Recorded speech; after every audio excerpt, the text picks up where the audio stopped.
What happens when a lifetime of sacrifice is met with betrayal? Thomas Wilson gave everything for his adopted son, his marriage, his career, his dreams, only to be discarded when he was no longer financially useful. But fate had other plans when his employer left him an unexpected fortune. Could money buy happiness, or would it only reveal the true nature of those he loved most? Watch as a 65-year-old man reclaims his dignity in this emotional tale of betrayal, redemption, and finding peace on your own terms. Don't forget to subscribe to our channel for more powerful stories that will touch your heart and soul. I had just gotten home when I told my son Michael that I wouldn't be working for James anymore. I hadn't even gotten to explain why before his face darkened and he cut me off mid-sentence. His voice rose sharply, his face flushing with anger. Why would you suddenly quit? That was $8,000 a month.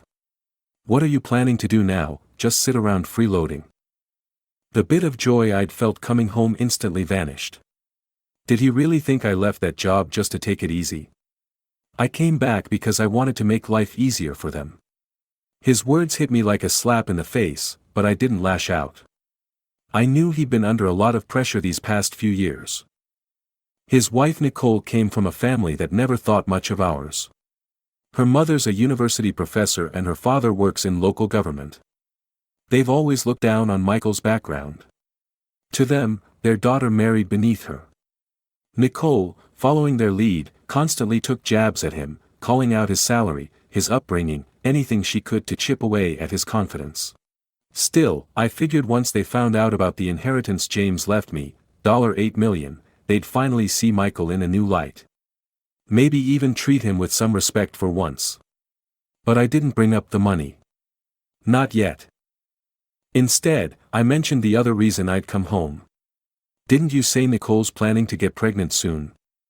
I thought I'd come back early to help out, support her during the pregnancy. Help with recovery afterward, maybe even lend a hand with the baby. Nicole's expression turned cold in an instant. I could have sworn she even scoffed. Postpartum recovery requires professional care, she said flatly. You used to work as a groundskeeper. What would you know about that? Her mother Susan shot me a dismissive look and chimed in without missing a beat. Taking care of a newborn isn't just diapers and bottles. It's a science. You need actual training.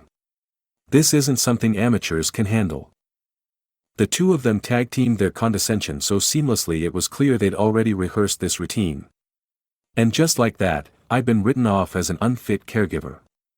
I gave a silent, bitter laugh. Nothing had changed. They still saw me as beneath them. Still, to keep the peace, I forced a smile and said, well, if everything's already arranged, I won't get in the way. I'll leave the baby care to you. Susan rolled her eyes like that was the only sensible thing I'd said all evening. Fine, she replied. But you'll cover the cost of the nanny and the baby nurse. I'll handle the hiring and coordination. That one line left me speechless, a tight knot forming in my chest. My son Michael jumped right in, picking up where Susan left off without missing a beat. Exactly, Dad. You never should have quit that job. Our expenses are about to double soon. You really ought to keep working. That's when it hit me, clear as day. They never wanted me to come home to rest. They just needed a steady paycheck funneled into the household. I was nothing more than a laborer to them, a walking ATM. My face hardened.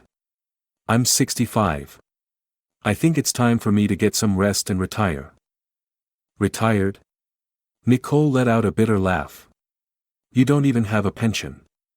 What retirement are you talking about? Her words nearly knocked the air out of me. I wanted to pay into a retirement plan years ago. It was you all who told me to save the money and help pay off your mortgage early instead.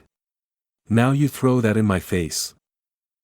Nicole tossed her hair and snapped, that's because your income was pathetic. Who told you to buy a house you couldn't afford without a loan? You should have planned better. Michael, now trying to calm Nicole down, raised his voice at me. Enough, Dad. Nicole's trying to get pregnant. You're just stressing her out. This is when we really need the money, and you should be helping. You're still in great shape. There's no reason you can't keep working another 10 years. Save the retirement talk for when you're 75. Another 10 years? I froze, hollowed out by a wave of sadness I couldn't put into words. After everything I'd given, every sacrifice, every hour worked, every dollar earned, I was still nothing more than a cash machine in their eyes. Michael wasn't my biological child. He was adopted.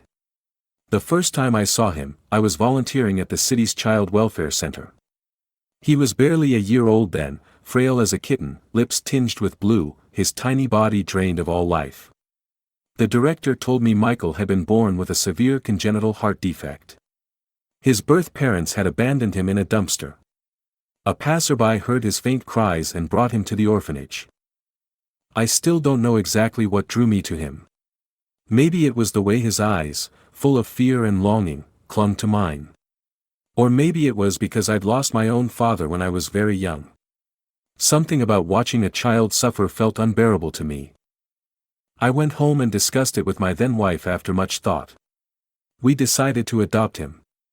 From that moment on, we crossed the country searching for hospitals and specialists, doing everything we could to save Michael's life.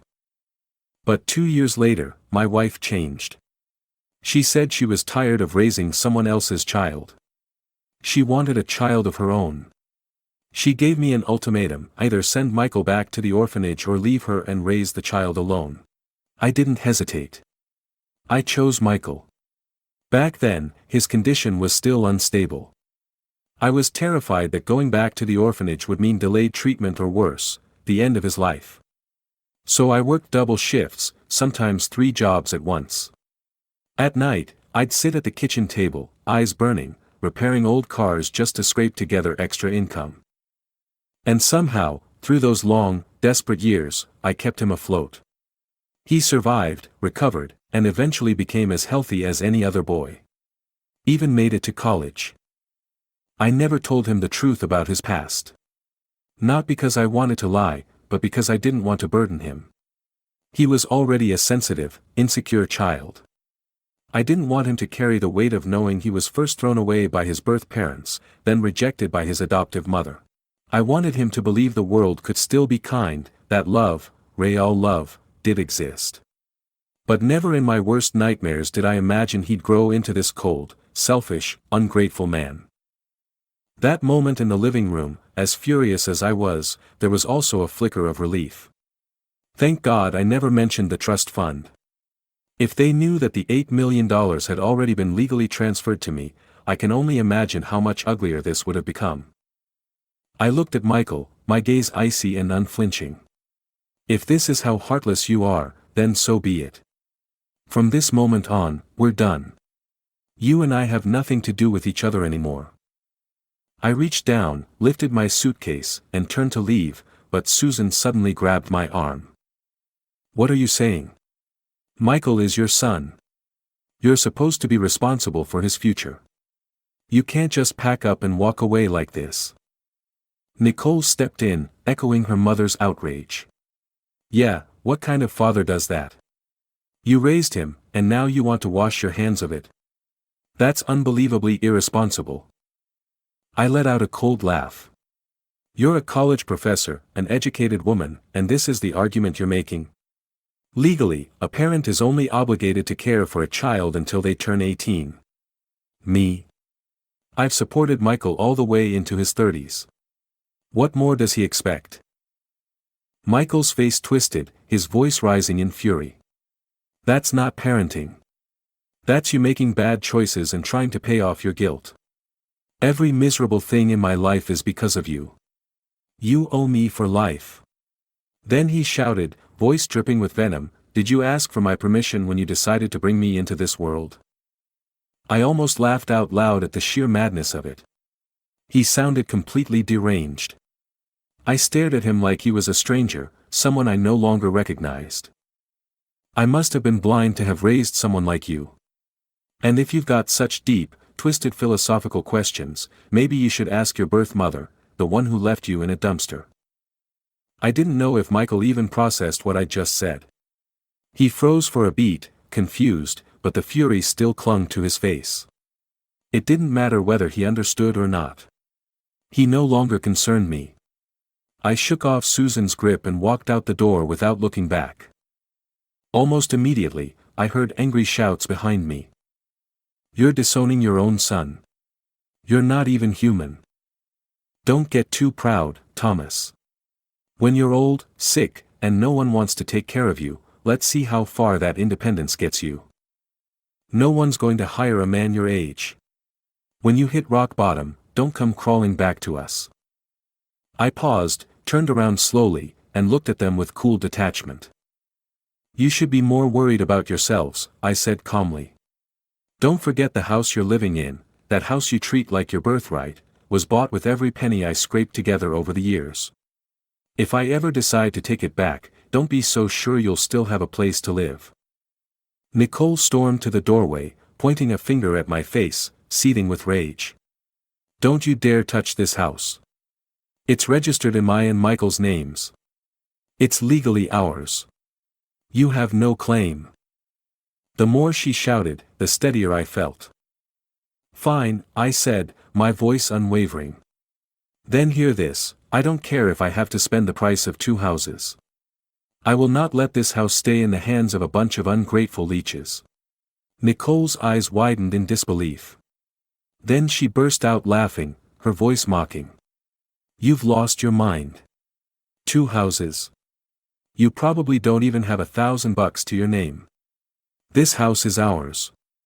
It's our marital property. You're just some washed-up old man trying to bite off more than you can chew. Get lost. People like you deserve to rot on the street."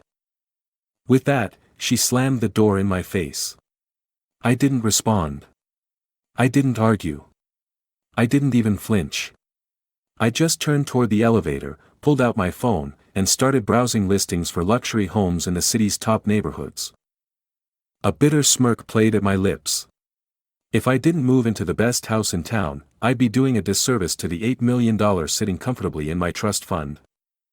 That night, I checked into the most exclusive 5-star hotel downtown. Then I contacted James's private attorney and instructed him to initiate legal proceedings to reclaim everything that was rightfully mine. In the days that followed, I lived in that hotel while diving deep into the city's luxury real estate market, researching properties, reviewing listings, and scheduling viewings. James, my former employer, had been more than just a boss to me. He was a widower with no children, and over the 15 years I worked managing his estate grounds, we'd developed a close bond. He was a cultured man who loved music, art, and literature, passions he generously shared with me. Unlike Michael and his in-laws, James never saw me as just the groundskeeper. He saw a person worthy of respect and friendship. On quiet evenings, we'd sit in his study discussing everything from philosophy to politics, from music to the changing seasons. He taught me to play piano, introduced me to classical literature, and encouraged me to develop my natural talent for painting. "Thomas," he once told me, "you have a sharp mind and a gentle soul. Don't let anyone convince you that your worth is measured by your occupation." When James was diagnosed with terminal cancer, I stayed by his side through the chemotherapy, the radiation, the endless hospital visits. I was there in his final weeks, reading to him when his eyes grew too weak to see the pages, playing chess when he had the strength, simply sitting in companionable silence when he didn't. The day before he passed, he called his attorney to his bedside. I was asked to step out of the room, but James insisted I stay. That was when I learned he'd changed his will, leaving his entire estate to me, the house, the investments, the art collection, everything. "You've been more family to me than anyone else," he said, his voice barely above a whisper. "I know you'll honor my legacy." I protested, of course. It was too much. I wasn't family. Surely there were relatives who should inherit. James just smiled. "My cousins haven't visited me in 20 years. They don't even send Christmas cards. You've been here every day, Thomas. You deserve this." After he passed, his attorney explained everything. The trust had been set up with me as the sole beneficiary. The cousins contested the will, of course, but James had been meticulous. Everything was legally airtight. By the time I told Michael I'd quit, the entire $8 million had already been transferred to my name. I'd planned to use it to enrich all our lives, to finally give Michael the financial security he'd always craved, to pay for the best prenatal care for Nicole, to ensure my future grandchild would have every advantage. Instead, they'd shown me in the clearest terms possible that they saw me as nothing more than a walking checkbook. The moment they thought the checks might stop coming, they were ready to throw me away. A week after leaving Michael's apartment, I had an appointment to tour a highly sought-after gated villa community. It was the most prestigious development in town. What I didn't expect was that the sales agent assigned to show me the property was none other than Susan's niece, Chloe. The luxury real estate showroom was bustling with people, despite the starting price of these villas being well over $1 million. The project's exclusivity had drawn a steady stream of prospective buyers. I had just stepped into the grand lobby when a young woman with long hair and a fresh, eager smile approached me. "Good afternoon, sir. Would you like me to walk you through the project details?" "Yes, please," I replied. "Could you start by showing me the model homes?" I followed her toward the display area, but we hadn't made it more than a few steps when a sharp voice rang out across the room. "Who's handling client screening today? Do we just let anyone walk in now?" I looked up. There she was, Chloe, Susan's niece, Nicole's cousin. We'd only met a few times, but she had left a lasting impression, classic social climber attitude, the kind who drips arrogance in every word and move, constantly flaunting how she only dealt with high society clients. Before I could react, she was already striding over, heels clicking confidently, eyes full of disdain. "Thomas? What are you doing here?" I glanced at her coolly and kept walking. "I'm here to view a property. Is there a problem?" She immediately stepped in front of me, blocking my path with a sneer. "A groundskeeper? You think you can afford this place? Don't tell me you're just here for the free coffee. I've seen plenty like you pretending to be buyers, just looking to snag some free snacks." People nearby began glancing over, whispering, their expressions carrying that uncomfortable mix of judgment and curiosity. Some even nodding slightly as if to say, "She's not wrong." The young assistant beside me spoke gently, trying to diffuse the situation. "Chloe, I'm not busy right now. I can show this gentleman around." But Chloe shoved her aside without hesitation, eyes burning with contempt. "And who do you think you are, lecturing me on how to do my job?" The girl shrank back, intimidated. Then Chloe turned and waved over two security guards. "You two, escort this visitor out of here now." The showroom fell silent. All eyes were on us. I raised my hand calmly, stopping the guards before they could approach. "I came here to view a property. On what grounds are you kicking me out? Where's your manager? I'd like to speak with someone in charge." I turned toward the crowd. "You're all here to look at properties too. Why don't you tell me, have I done anything inappropriate?" The guards hesitated. I wasn't backing down, and they clearly didn't want to get involved in something messy. Chloe stood with her arms crossed, scoffing loudly. "Go ahead, make a scene. Let's see how far you take this performance." Just then, a young man in a crisp white shirt approached quickly, wearing a polished professional smile. "Good afternoon, sir. I'm Alex, the sales manager for this project. Is there an issue I can assist with?" Before I could speak, Chloe jumped in. "Alex, he's just here for the freebies. I was about to have security remove him." Alex frowned slightly but kept his tone courteous.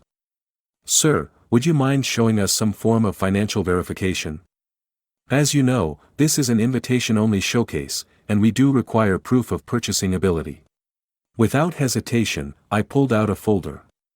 They already verified my documents at the entrance. Chloe snatched the folder out of my hand and flipped it open dramatically. $5 million. "Are you kidding me?" she shouted, loud enough for half the showroom to hear. "He's a groundskeeper. There's no way he has that kind of money. I know his background better than anyone here," she added smugly. "This has to be fake. We can't let someone like him play us. Alex stood there frowning deeply, clearly caught in the middle. I didn't bother arguing. Instead, I took out my phone, opened my banking app, and held it up for them to see. The young assistant leaned in, counting softly under her breath. 1 million, oh my God, over 8 million. Gasps rippled through the crowd. People's eyes widened, no longer judging, now stunned, curious, even slightly in awe. Someone near me whispered, "Damn, he's got serious money." Chloe's face drained of color, cycling rapidly from red to pale green to ghost white. She looked like she wanted to vanish into the floor.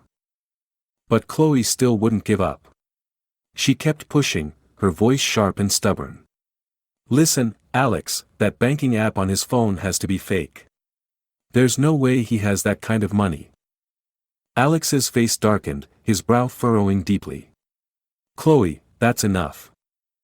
Then he turned to me with a composed, respectful tone.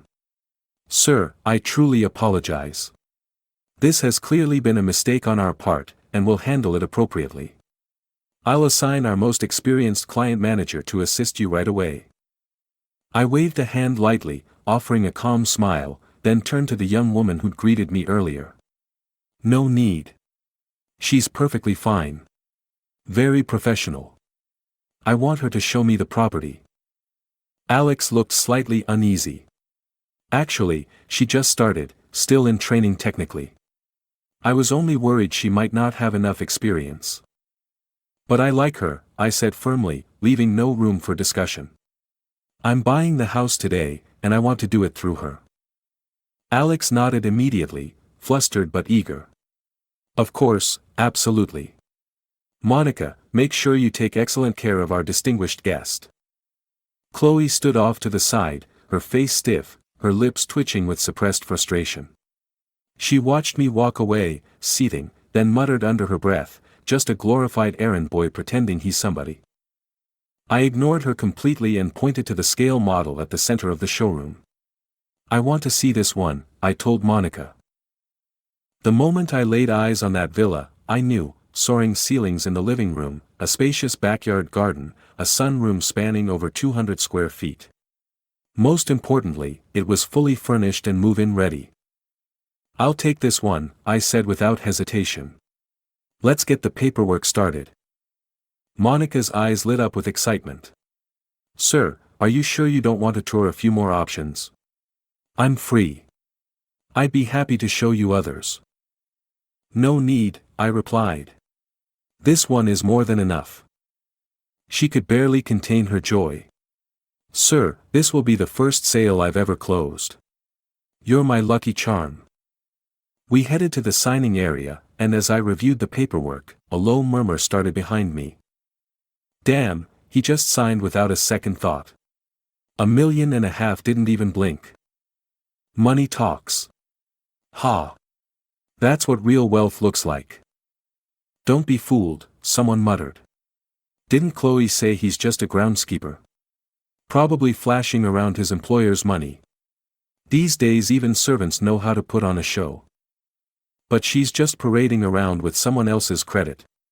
Seriously, what kind of employer would trust a gardener with that kind of cash? Millions?" Then Chloe's voice cut through the whispers, laced with that gossipy venom she wore so well. "Oh, you have no idea. He's not your average groundskeeper, no. Then what is he? He's one of those living assistants for wealthy old men, you know, not just dusting and mowing, if you catch my drift." "No way, at his age. That's just shameless. Ugh, some people will sell anything for money. If his family knew, wouldn't they be humiliated?"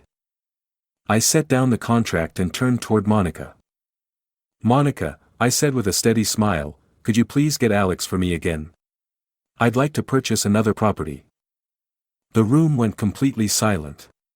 It was as if the air itself froze. Monica's eyes widened, her voice trembling with disbelief.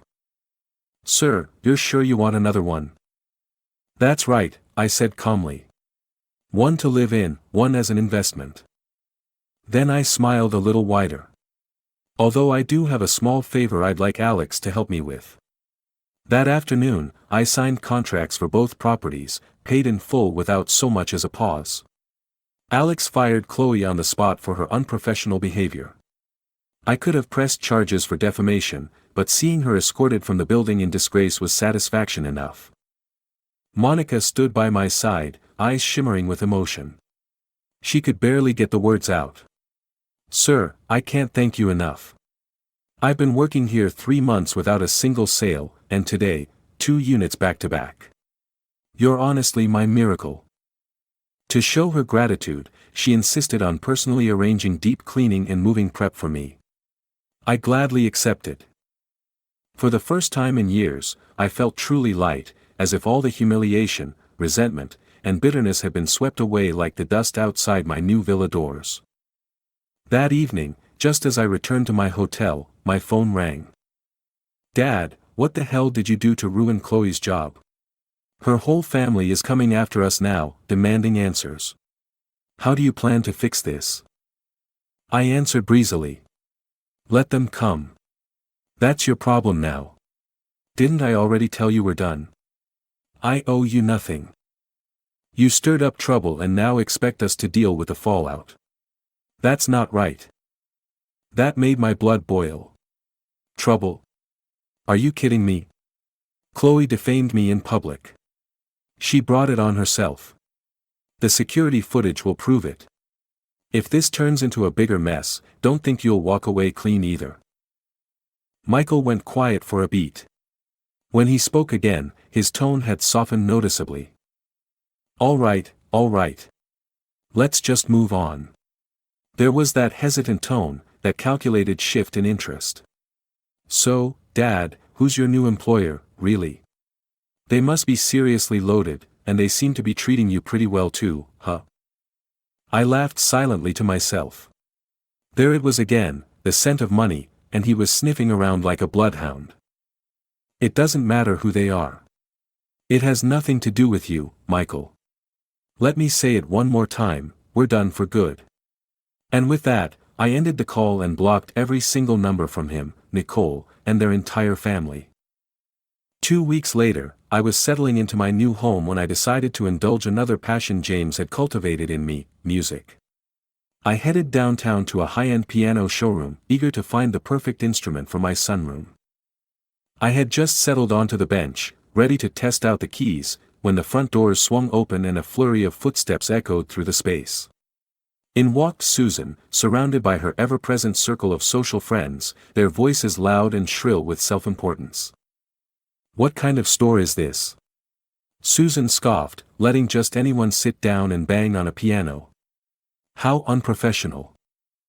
Her eyes landed on me, and the sarcasm practically dripped from her smile. "Thomas, did you even wash your hands before touching that instrument? Weren't you in gardening work all these years? God knows what kind of soil you've got crawling all over your fingers. Who would have thought such an expensive piano could be so casually contaminated?"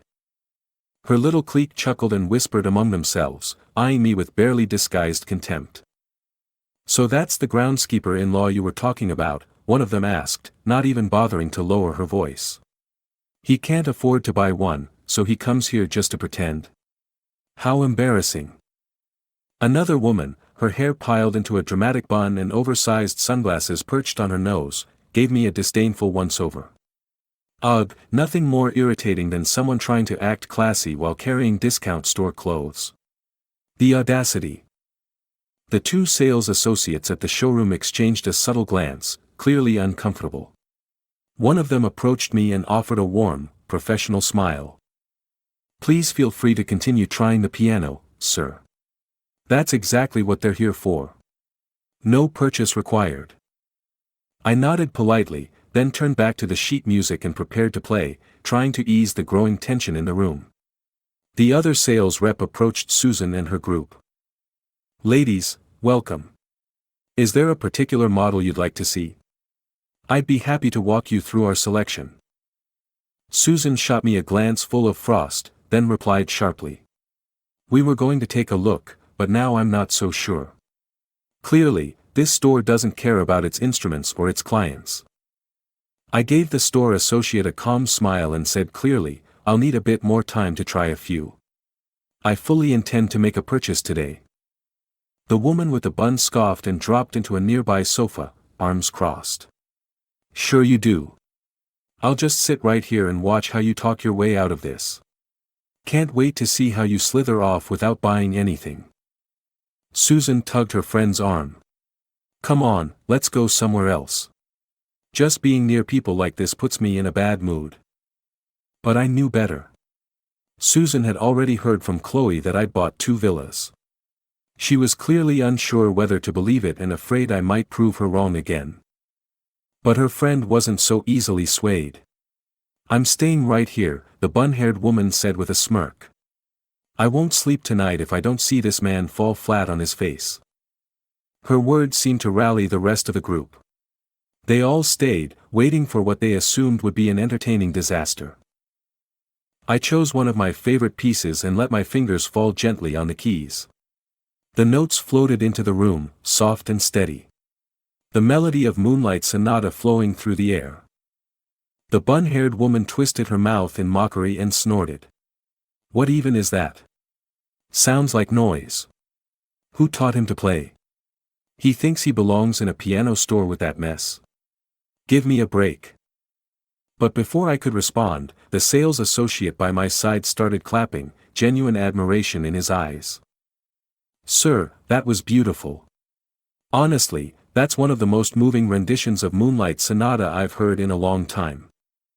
The bun-haired woman rolled her eyes so hard she nearly tipped over.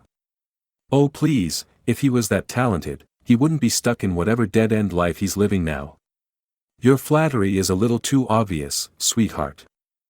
Just then, a few young people stepped into the showroom. They didn't say a word, simply stood behind me quietly listening. The moment I lifted my fingers off the keys, a round of spontaneous applause erupted from behind. Wow, that was incredible. I've studied piano for many years, and I still can't bring out that level of emotion in Moonlight Sonata. Seriously, you captured the whole hazy, dreamlike mood so effortlessly. You're amazing. Susan stood nearby, her brow tightening, eyes narrowing in visible confusion. She couldn't seem to wrap her head around it. How could someone she'd always looked down on play with such grace, such skill? The truth was, I owed this moment of peace, of music, to my late employer. James came from a prestigious family, the most elegant, sincere man I've ever met. He never once looked down on me. In fact, he treated me more like a younger brother than an employee. Whenever he had free time, he invited me to join him in learning music, painting, literature, and I never brushed it off. I studied with dedication, deeply grateful for his generosity and patience. Over the years, he didn't just change my lifestyle, he transformed my entire spirit. I continued playing, letting the keys carry my thoughts while the bun-haired woman's face soured under the growing stream of praise. She lowered her head, clearly unsettled. Then, in one last desperate attempt to save face, she snapped her head up. So what if you can play one song? Big deal. If you're really that impressive, pay for the piano right now. I had already made my choice. Calmly, I handed my card to the associate. Thank you, sir, he said cheerfully. That'll be $155,000. I entered my PIN. Transaction approved. Sir, may I have your name to finalize the invoice? He asked. Of course, I said and wrote it down. Thomas Wilson. The bun-haired woman blanched. Her head jerked toward Susan in disbelief. You said he worked for someone else, that the villas he bought weren't even his. Susan's face shifted. She walked over, her expression caught between disbelief and something far more tangled. You bought this piano yourself? And those 2 villas, those were yours too? I smiled. The invoices and contracts have my name on them. If they're not mine, then whose would they be? Yours? Her face twisted instantly, a storm of shock, envy, suspicion, and bitter regret flickering across it. Thomas, you were just a groundskeeper. Where did all that money come from? Every dollar I spend was earned legally and rightfully. My voice was sharp, cold. Susan scoffed. Oh please, you must have done something shady to get it. The bun-haired woman chimed in immediately. Yeah, maybe he's a scammer. That's how people make fast money these days. No sooner had those words left her mouth than another woman who'd been quiet all this time suddenly snapped. What scammer? Don't even joke about that. She fumbled for her phone, her hands shaking. Hello, 911. I need the police. There's a con artist here. Before anyone could react, she hung up and stormed toward me, trying to grab my clothes in a fit of rage. The store staff rushed to hold her back. She was crying, shouting, completely hysterical. And finally, I understood the reason behind her outburst. She'd been swindled out of over $100,000 6 months ago. She'd never gotten it back, and the pain still festered so deeply inside her that the mere mention of scam shattered her control. Her fury wasn't aimed at me, it was aimed at a shadow from her past. The police arrived quickly, and to my surprise, it was the same officer I had met at the villa showroom. He raised his brows in recognition, a smile tugging at the corner of his mouth. Oh, it's you again, sir.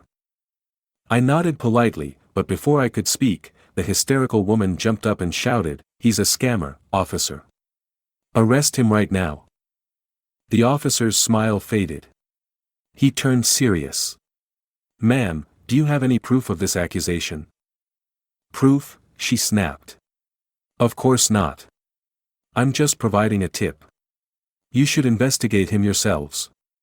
I mean, come on, how could a gardener afford villas and grand pianos? Does that sound normal to you? The officer sighed, spreading his hands. Maybe he won the lottery. It happens.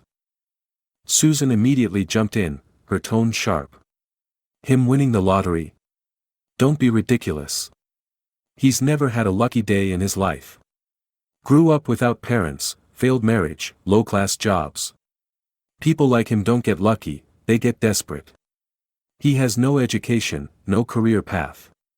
What else could he have done besides some shady business to get that kind of money? The officer's expression hardened. Ma'am, I advise you to watch your words. Accusations without evidence fall under defamation and personal attacks. We can open a case if needed. Susan's face paled. She clammed up instantly. A swirl of emotion stirred inside me, frustration, pain, anger, but mostly clarity. Life hadn't been easy. I'd grown up alone. After the divorce, I bent over backwards to support a son who never appreciated a thing I did. And now, the very people who'd once enjoyed my sacrifices were using my lowest points as ammunition to attack me.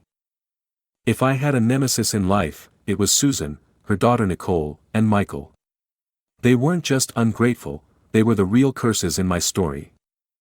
But now, I finally saw them for who they truly were.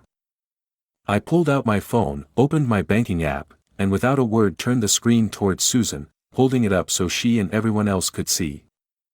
You don't want to see me happy? Tough luck. Looks like heaven had other plans. See the over 8 million? All legal, all mine. No dirty secrets, no tricks, just blessings you'll never understand. If that makes you sick, well, I hope it ruins your appetite. You want to accuse me of something shady? Go ahead. Sue me. I'll be waiting. Susan's water cup slipped from her hand and crashed to the floor with a loud clang. I could almost hear the crack of her pride shattering. 8 million. How the hell do you have that kind of money? Her voice shook, panic breaking through her disbelief. Then her expression twisted, almost like something had just clicked. Oh, now I get it. That's why you cut ties with your son. You got rich and dumped him like trash. How heartless, Thomas. You're unbelievable. I turned to Susan, my tone sharp and unwavering. Don't twist the story, Susan. I was ready to leave every cent to your daughter and my son. That was my plan. But then you two decided I was a burden the minute I quit my job. You pushed me out of the house like garbage. You think I forgot that house you're living in? Every dollar that bought it came from me. My voice grew stronger, steadier. And not only did you kick me out, you wanted me to scrub floors at a second-rate nursing home just to keep earning for your family. You even suggested I go work for some old rich man as his living servant. God knows what kind of services you had in mind. I could see the color drain from Susan's face as her shameful suggestions were laid bare in public. Tell me, Susan, do you even have a shred of decency left in you? I could have given your whole family a life of luxury, but no, not a chance. You ruined it yourselves. I turned to the growing crowd of onlookers. Tell me, doesn't this pack of ingrates deserve everything they've lost? The crowd's energy shifted. Their eyes, once filled with gossip, now brimmed with judgment aimed squarely at Susan and her friends. Susan's face burned red like a con artist caught mid-scheme. You're lying. We never said you should go work for some old man. Should I play the recording for everyone here? I said calmly. Let them hear your exact words. Her face went pale, and for a second, I saw real fear in her eyes. That recording is probably edited. I'm not listening to that garbage. Her voice cracked as she turned away, retreating toward the exit. Thomas, you're cruel to the core. You'll get what's coming to you someday. And with that, she stormed out, slamming the door behind her. I finally exhaled. It was over, for now. But I knew better than to think it was truly finished. With that much money on the line, people like Susan and Michael never stay quiet for long. What I didn't expect was how quickly Michael would crawl back into the picture. The very next morning, the concierge delivered a massive bouquet of flowers, claiming someone had left it at the gate for me. I frowned, dragged the flowers inside, and sifted through them. Right in the center was a card, wishing you a lovely weekend. Love, your son Michael. I nearly burst out laughing, disgusted to the core. It was so shameless it was almost comical. Without hesitation, I picked up the bouquet and tossed it straight into the kitchen trash can. Then I snapped a photo, crushed petals, bent stems, and the crumpled card all in one frame, and sent it to the gatehouse. From now on, refuse anything sent by this person. Also, kindly forward him this picture. I didn't just want him rejected, I wanted him humiliated. Sure enough, I never received another bouquet from him again. But he didn't give up, he just escalated. He began waiting outside the gated community every single day, rain or shine, workday or weekend. He'd be there, lurking, desperate. Every time I came or went, he put on another pitiful act, like some character in a cheap tragedy. One day, he even dropped to his knees on the sidewalk, crying hysterically. Dad, please don't be angry anymore. Come home. I was wrong, Dad. No matter what, I'm still your son. How can you be this cold to me? I didn't even bother looking at him. His theatrics only made my skin crawl. Eventually, I got so sick of the scene that I hired a full-time driver. Every day, I sat in the back with the windows up, gliding past the front gate straight into my villa's garage. No eye contact, no conversation, no chance for him to reach me. Michael kept it up for 2 full weeks, but once it was clear I wasn't budging, he finally gave up. At least, I thought he did. Instead, he changed tactics. He went digging through old contacts and somehow managed to contact my ex-wife, Ellen, who was once Michael's mother too. That's when things truly began to spiral in a way I hadn't anticipated. Michael wasn't trying to reconcile anymore. He was trying to control me, crush me, break me down completely. It became obvious, if he couldn't get what he wanted, he'd rather see me destroyed. One afternoon my phone rang. It was Ellen. We hadn't spoken in over 20 years. I had no idea how she even got my number. I just thought I'd give you a heads up, she said casually. Michael came to see me. He cried and begged me to talk you into going back home. I don't know what happened between you two, and frankly, I told him that's not my business. I listened, silent, trying to imagine what game Michael was playing now. I just reminded him I'm not his biological mother," Ellen continued. "I even added that whatever's going on between the two of you has nothing to do with me. I'm an outsider." But he insisted I was lying. He even showed up at my office, making a scene. I had no choice but to show him the adoption papers to shut him up. My heart sank. All these years, I'd protected Michael from that painful truth. "I didn't tell him the full truth, though," Ellen said. "I kept my promise from all those years ago. I didn't reveal his real background. So, bottom line is, he now knows I'm not his mother, but you're still his one and only father." I hung up, already bracing myself. I knew it was only a matter of time before Michael came knocking on my door again. When he did, I'd be ready. I'd tell him everything, the truth he was so desperate to avoid. I'd tell him to go find the parents who abandoned him in a dumpster and stop trying to tear my life apart. That confrontation never came. Instead, Michael took a darker turn, a turn I hadn't anticipated. Roughly a week later, I noticed something strange. The way people in the neighborhood looked at me had changed. Their glances lingered longer. Their smiles grew thinner, more forced. I brushed it off at first, until Monica called me one afternoon. "Thomas, I just wanted to say I know you're a good person. Please don't let what people are saying upset you." I was confused. What are people saying? That's when I learned what had really been happening. I'd become an internet sensation, but not the good kind. Michael had started live streaming daily on a popular social media platform. His channel title, "How My Father Abandoned Me." I clicked in and saw the full picture. He hadn't outright accused me of anything scandalous. No, he'd gone for something much more insidious. He'd crafted a manipulative sob story, painting himself as a heartbroken abandoned son while twisting me into the cold, ruthless, money-hungry villain. In his streams, he said things like, "My father never really loved me.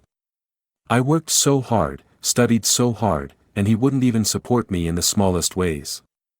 The year I got into college, he left for another city to work as a groundskeeper for rich people, leaving me to live alone in a tiny rental apartment. He continued with more lies. When I got married, he didn't contribute a single dollar. Even when my wife got pregnant, he never offered a shred of help. Now that he's suddenly rich, he's cut me off completely, like I never existed. I don't even want money.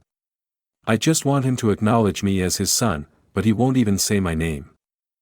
The most damaging lies came at the end of each broadcast. "He lives in a mansion now, rides in luxury cars, and enjoys an upper-class life while I get judged and humiliated on the streets." The comments section exploded. People split into two camps, some sympathized with him, others called me heartless. And of course, there were the instigators. "A father like that doesn't deserve to be called one. He should be ashamed.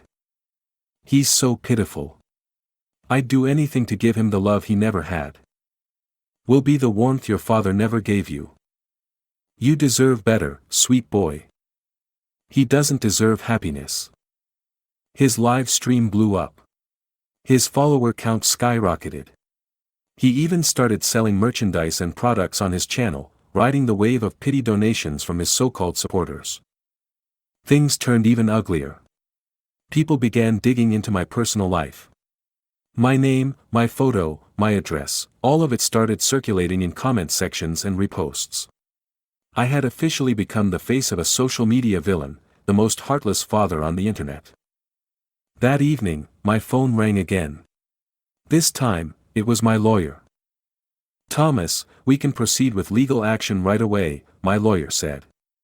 "We can file for removal of defamatory content, demand a public apology, and pursue compensation for damages." I paused for a few seconds, then smiled calmly. No rush. Let him perform a little longer. I plan to take this into my own hands first.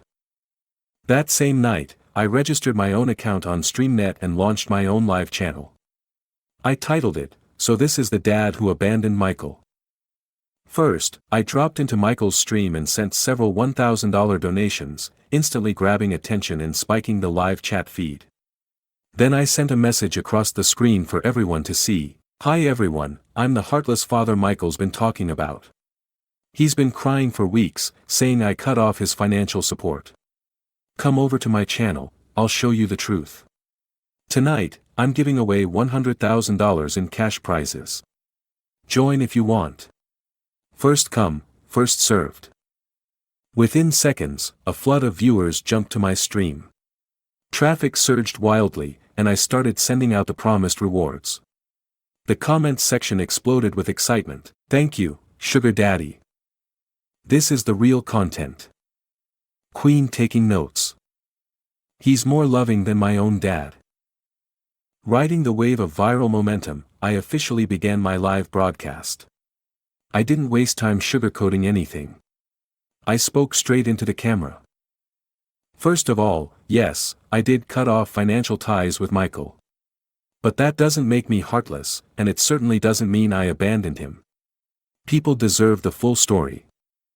I took a deep breath and continued. I didn't walk away because I stopped loving him. I walked away because his greed became unbearable. When I first received the inheritance from my late employer, my intention was to leave it all to Michael and his wife. But do you know what their response was? Instead of gratitude, they accused me of wanting to freeload and teamed up to throw me out of the house.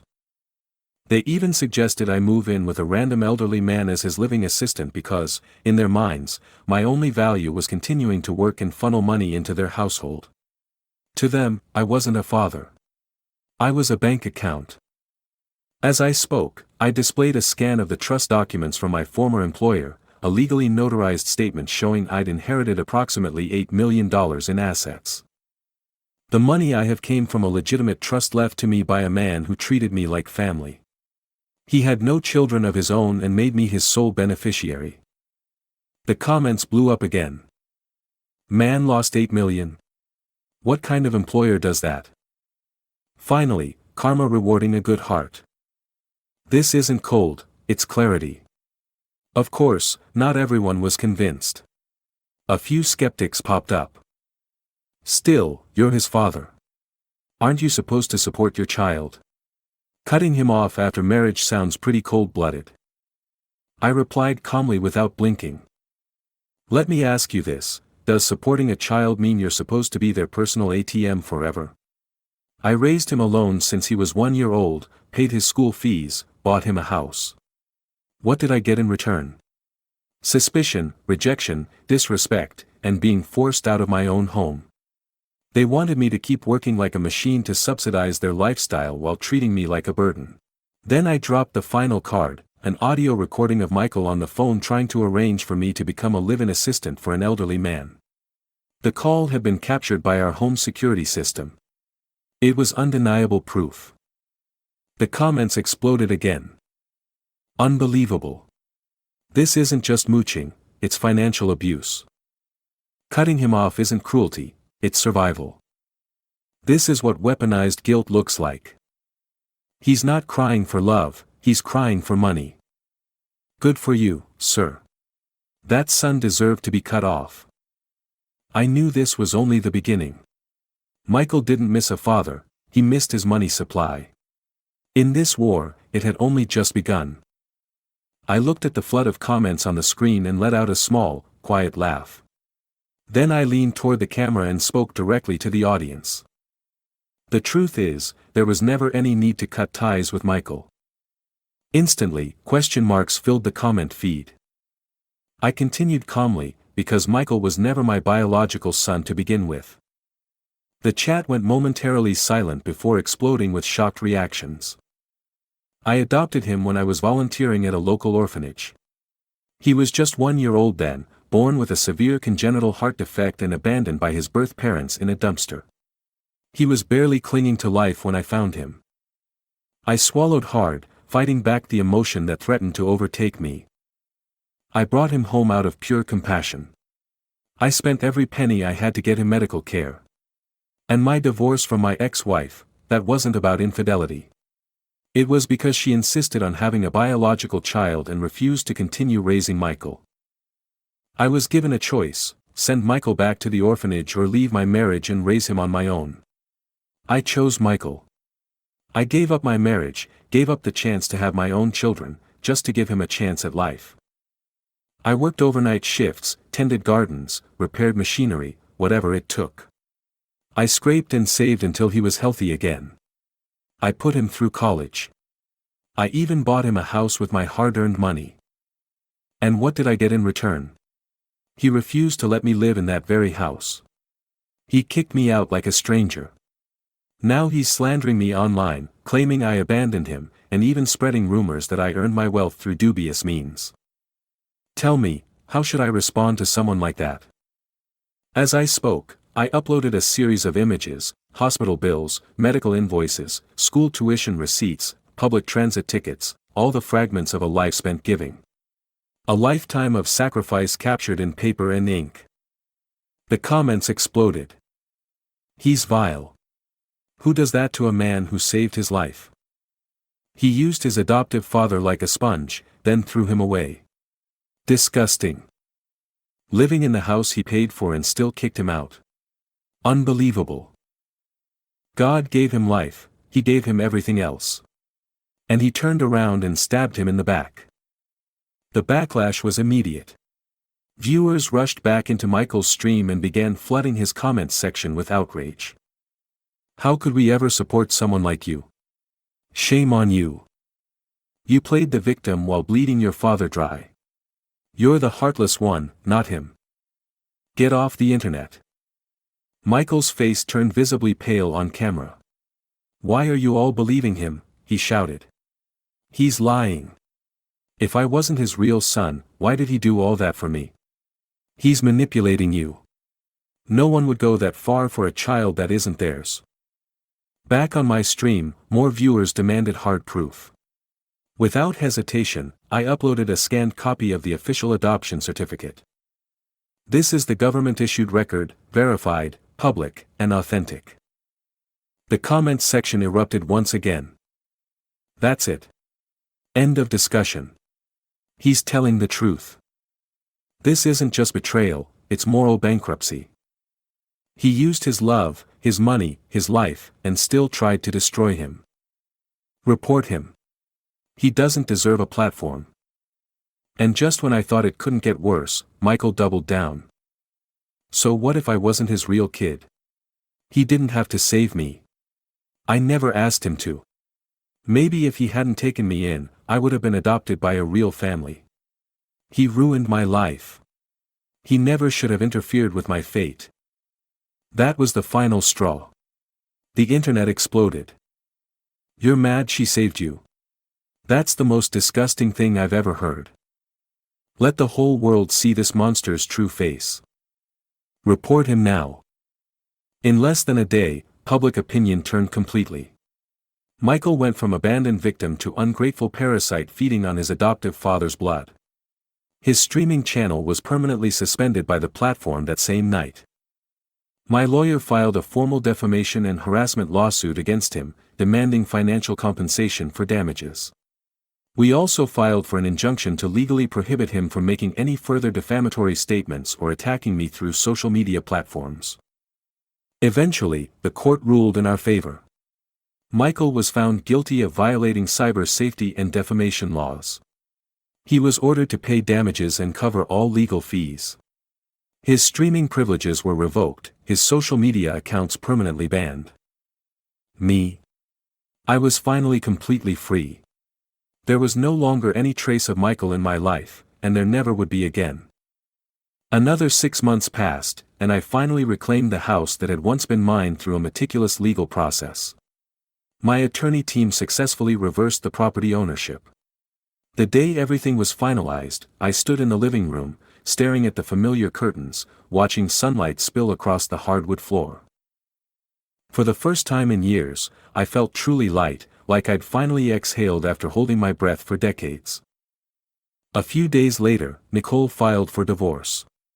She signed the papers in her lawyer's office with complete composure, not uttering a single extra word. It was clear she'd seen Michael for who he really was, a man who whined about being wronged but never took responsibility, full of resentment but completely devoid of self-awareness.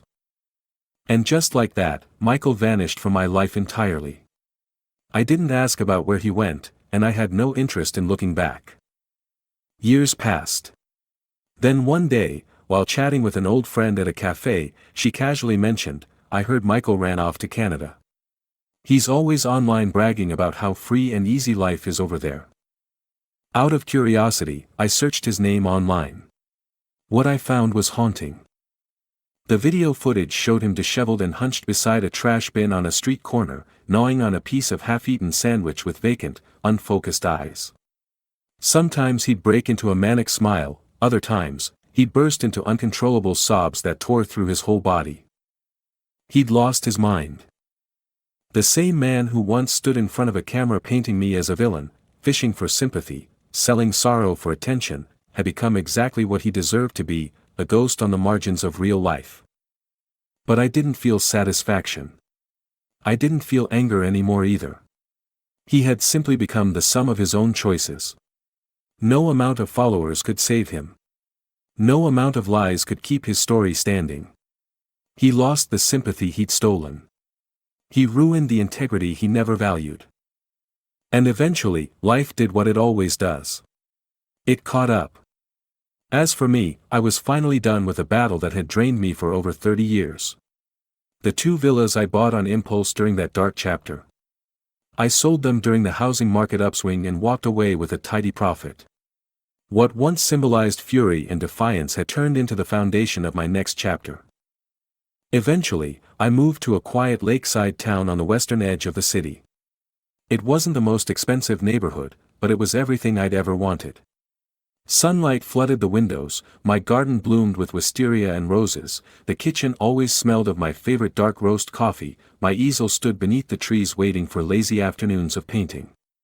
The air was clean, the world slow, and life gentle. No one called me dad anymore just to demand something. No one accused me of being cold. No one claimed I hadn't done enough. For the first time, I could hear my own breath, the music in the sunlight. For the first time, I finally belonged to myself. In my lakeside home, I discovered the joy of simple things. I planted tomatoes and peppers in the spring, harvesting them with dirt-covered hands and a smile I hadn't worn in decades. I joined a local painting group, just retirees like me, dabbing colors onto canvas by the water every Saturday morning, laughing and sharing stories. I became the person I might have been all along if duty and sacrifice hadn't consumed my days. It was as if I'd been holding my breath underwater for 30 years and finally broke the surface, gulping in air that tasted sweeter than anything I'd known before. James would have approved. Sometimes when I played the piano, I imagined him sitting nearby, nodding in appreciation. "I always knew you had it in you, Thomas," I could almost hear him say. "You just needed the chance to find it." Martha, my neighbor and an elderly widow herself, often joined me for coffee on the veranda. "You know," she said one crisp autumn morning, "you're the calmest person I've ever met. Like nothing could disturb your peace." I smiled, watching leaves spiral down to the lake's surface. "I earned this peace the hard way." "Your son?" she asked gently. I'd told her fragments of my story over time. "Former son," I corrected. "And yes. You can't imagine what freedom feels like until you've been someone's prisoner for 3 decades. "Do you ever miss him?" she asked, her eyes kind but curious. I considered the question seriously. I miss who I thought he was. The little boy whose hand I held crossing the street. The teenager whose math homework I helped with at midnight. The young man I taught to shave. I paused, sipping my coffee. But that person doesn't exist anymore. Maybe he never did. Sometimes people still ask me, "Do you regret adopting Michael?" I used to think long and hard about that question. But now when I hear it, I just smile softly and shake my head. No, I say. I don't regret it. I only regret not understanding sooner that kindness should never be practiced at the cost of self-destruction. Learning to protect myself was the most important lesson I ever learned in the second half of my life. On my 70th birthday, I hosted a small gathering at my lakeside home. Friends from my painting group, neighbors who had become like family, even Monica, who had since become a successful real estate agent, they all came bearing gifts and warm wishes. As the sun set over the water, painting the sky in strokes of orange and purple that even my best efforts could never capture, I found myself overwhelmed with a quiet gratitude that brought tears to my eyes. I was never a perfect person, never a saint. But I became something far better, a man who finally lived for himself. And it turned out that wasn't too late at all. In fact, it was right on time. Dear friend, this story reminds us that self-worth should never be sacrificed at the altar of familial obligation. Elder abuse, emotional, financial, or physical, affects millions worldwide, often hidden behind closed doors. If you or someone you know is being mistreated by family members, please reach out for help. Remember, it's never too late to reclaim your dignity and find peace. Your support means everything to us. Each like helps spread awareness about elder abuse, and your subscription ensures we can continue sharing stories that inspire and educate. Together, we can build a community that values and protects our elders. Hit that like button and subscribe now.